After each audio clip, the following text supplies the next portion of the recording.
And it's our pleasure to show support to the workers out of Elkhart, Indiana, local UAW 364. That's why we're here. Now, there's old stories about an injury to one is an injury to all. Well, it is. One group after another gets knocked down, and if we turn our backs, they just keep knocking us down. If they're going to take a stand for themselves, we're going to stand with you. That's what we have to do. There's plenty of places in this town where they have marching bands, where they have orchestras, where the kids are playing a trumpet in the bedroom. And they need to know who's making those musical instruments now. And I don't want my kid putting his lips on some scab-infested mouthpiece, that's for sure. Amen. One of the things they wanted was a 40% cut in wages. They wanted mandatory overtime. They wanted union-busting language. And put me on a waiting list. And if they want me, they'll call me back. That's just part of this contract they want us to sign. There would be no shop rules in the contract. They would tell you what those were later.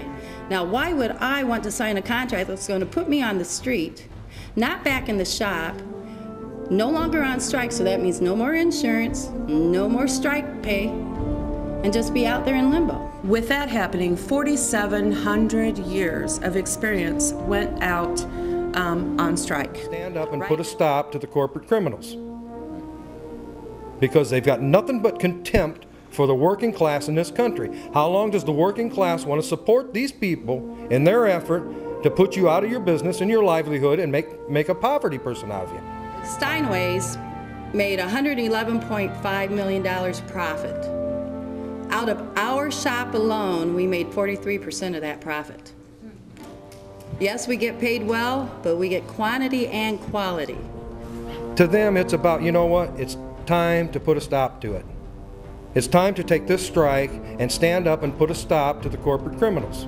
The company pretty much got away from the quality aspect. They didn't care anymore. All they wanted to do was show a good bottom line and get it out the door. We'll worry about whether or not it plays right later. But the union has always been about the customer, always trying to make sure the customer gets the highest quality horn, not so much about numbers, not so much about their profits, but about a horn that's the best it can be. Even if it has to go around a few times, we want to get it right and get it out the door.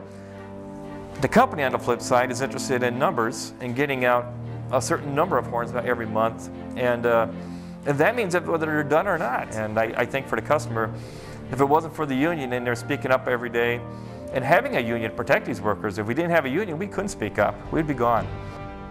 We make the professional Bach Strat line over at that Bach plant, which is the big money, the #1 horn in the world for professional musicians, which that is basically non-existent now. They have flushed that market down the toilet.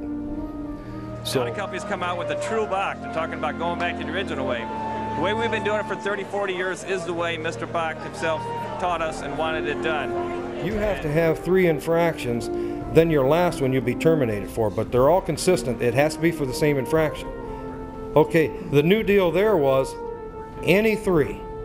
So you could be late one day. You could be late one day. You could blow your nose at the wrong time the next day. Correct. And you forget to wipe your feet the 3rd day and get fired. And you'd be fired. No questions asked.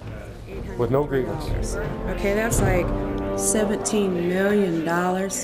Now, my question is, how come they can't put something together for us to get back to work? How long will the middle class support these companies by buying their products? It's time to stop them here. And thank you, everybody, for being there for us, for all the support. And I hope our union finds the solidarity that's sitting here, and very soon. Thanks a lot.